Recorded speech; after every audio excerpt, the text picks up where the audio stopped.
savoir fameux aujourd'hui si José est dans le trouble pour ses finances personnelles. Mais Hugo, bienvenue à l'émission. Enfin, on dit José et moi, mais en quelque part...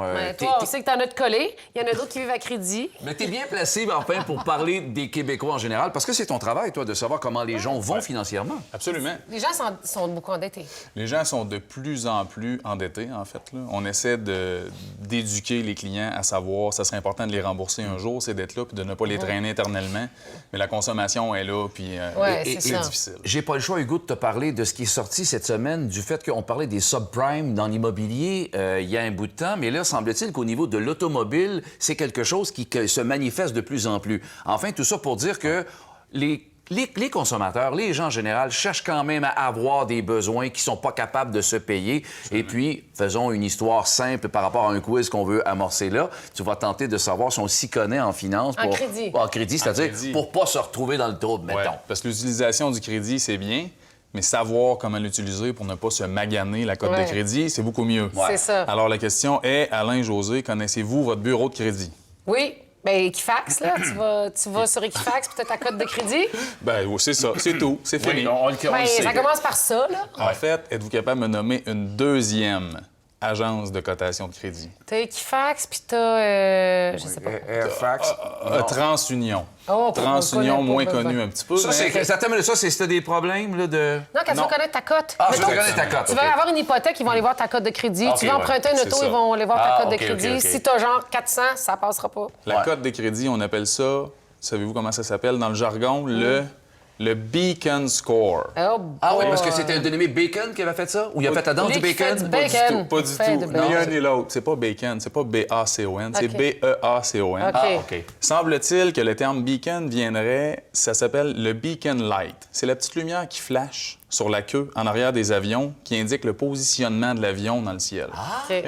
Alors, le Beacon Score, qui est le terme utilisé par Equifax, qui est une agence bien connue, c'est notre positionnement financier au niveau du crédit dans le marché. Fait que quand la lumière est rouge, ça va pas bien. On veut pas crasher, comme on dit. Alors, vas-y avec des questions qui vous permettent de vous aiguiller. Vous êtes pas pire. Et de quelle façon cette cote-là est composée? T'sais, on a un Beacon Score. J'ai une cote de crédit de 700, de 720. C'est tes paiements par mois. C'est exemple, ta carte de crédit, tu es toujours en retard, ça va baisser ta cote. Si ton hypothèque, tu es tout le temps en retard, ça va baisser ta cote. Voilà. Mis à part les retards, José, qu'est-ce qui pourrait influencer? Bien, le travail qu'on a. Si on a un travail qui nous donne un revenu quelconque, j'imagine que ça va jouer. La stabilité, ça peut jouer. Ouais, tes emprunts. De façon précise, là, la méthode que vous allez payer vos choses va jouer beaucoup.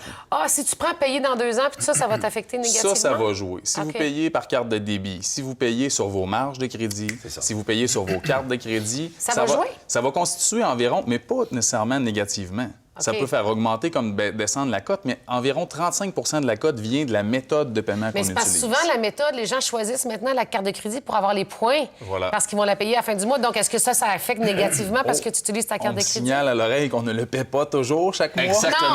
Non, je le sais. Mais est-ce que ça va affecter ta cote de crédit parce que tu décides d'utiliser ta carte de crédit? Ça va l'affecter à la hausse ou à la baisse, dépendamment de la façon dont on veut l'utiliser. Sauf que ce que tu es en train de dire, Hugo, et à José, parce que tu lui passes un message, non mais sérieusement, ce que tu es en train de dire, c'est que si on choisit un mode de paiement, on est à risque. Moi, je sais que je vais le payer, ma carte de crédit, toujours. J'ai jamais dépassé. Mais à partir du moment où je choisis ce créneau-là de paiement, bien, je veux dire, je suis un peu moins sûr de le payer que si je l'avais payé tout de suite. Bien, il y a des responsabilités qui viennent avec, en fait.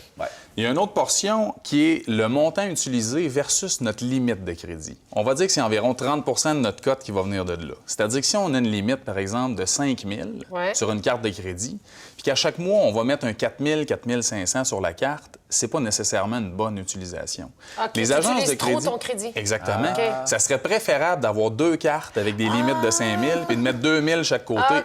Et ce n'est pas une farce. Plutôt que d'être toujours quasiment full dans ta... Idéalement, on ne dépassera pas 50 à 60 de notre limite de crédit. Sinon, ça peut affecter à la baisse notre Mais cote. si tu montres à cette personne-là que ça fait 30 ans, et je ne parle pas que de pour moi, mais que tu montres que depuis 30 ans, tu es allé peut-être à la limite, mais tu dois toujours payer. Voilà. À la fin du mois... Alors là, on embarque dans une autre portion qui est de la façon que l'on va payer la carte de crédit. Est-ce qu'on va payer le solde minimum seulement? Est-ce qu'on va payer la totalité du compte à chaque mois? Mais le solde minimum, c'est déjà bien. Il faut juste pas sauter de paiement. Mais en partant, ça va forger notre code de crédit.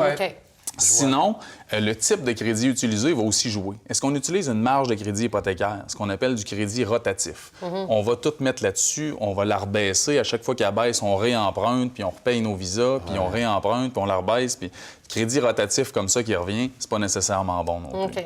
Fait que c'est pas juste les retards qui vont influencer sur la cote puis de la façon qu'on paye. L'autre question. Sinon, une bonne cote de crédit en chiffres, c'est combien? Bien, pour avoir une hypothèque autorisée, c'est au moins 600. De plus en plus, au moins 620. Ah oui, c'est rendu 620. Plusieurs banques et ou institutions financières vont exiger 620 maintenant de cote de crédit. OK. Entre 620 et 650, on est dans la portion faible. De 650 à 700, 720, on va être dans la portion moyenne. Et entre 720 et un peu plus de 800, on va être dans la très bonne section. Est-ce qu'il y en a beaucoup dans cette section-là? En fait, le pourcentage, je ne m'avancerai pas trop sur les chiffres, mais je vois beaucoup plus de 650 à 750 que de cotes au-dessus de 750, qui là devient plus exceptionnel. T'en vois beaucoup en bas de 600? En bas de 600, c'est plus rare. En bas de 600, c'est vraiment problématique. Même sous 620, c'est problématique. Ces gens-là, par exemple, ils ont surutilisé une limite. Ils ont une carte dans un grand magasin avec un fort taux d'intérêt. Ils ont surutilisé la limite, parce que souvent, c'est des petites limites. Oui, c'est ça. Donc, ils ont dépassé la limite à 150 disons que c'est une limite de 1000, ils ont 1500 dessus, puis ils sautent un paiement ou deux. Là, ça va drastiquement réduire la cote. Une dernière question. Une dernière, Hugo. Absolument. Les faillites. Ceux qui ont fait faillite se demandent toujours, est-ce que mon crédit est refait? Qu'est-ce que je fais pour le refaire? Combien de temps ça va rester au bureau de crédit, une faillite? Moi, je pense 5 ans. Ah, moi, je dirais 10 ans. Vous êtes proche. 7 ans, selon Equifax, la plupart du temps. TransUnion, ça va durer un petit peu plus longtemps. Fait que souvent, les banques vont aller vérifier Equifax et TransUnion s'ils ont un doute pour vérifier que ça ne se serait pas passé. Mais est-ce que c'est vrai que quand tu fais faillite, tu ne pourras pas emprunter à nouveau pour une hypothèque, par exemple, avant 5 ans? La loi à retenir et le chiffre magique, c'est 222. Parce que c'est 2-2-2. C'est-à-dire? Il faut que ça fasse au moins 2 ans qu'on est libéré de notre faillite. OK. Il faut qu'on ait refait notre crédit avec 2 lignes de crédit, par exemple un prêt auto et une carte de crédit, et ce, depuis 2 ans. Donc, 2 ans libérés, 2 lignes de crédit refaites depuis 2 ans. Donc, ça fait un 4 ans? Avec saine utilisation, parce qu'on peut être libéré et obtenir nos 2 lignes de crédit en même temps. Donc, techniquement, après 2 ans, on est capable de peut-être réaccéder si on a été fin. Bon, bien, l'idéal, payons nos dettes. Oui, tout à fait. Merci beaucoup, Hugo. Ça fait plaisir. Au retour, on retourne en 1975 avec la chanson de l'heure. Étais-tu né, ton 75? Non. Alors, c'est bien sûr Bohemian Rhapsody. Et on va parler avec vraiment un fan de musique au retour de la pause dans la règle des deux.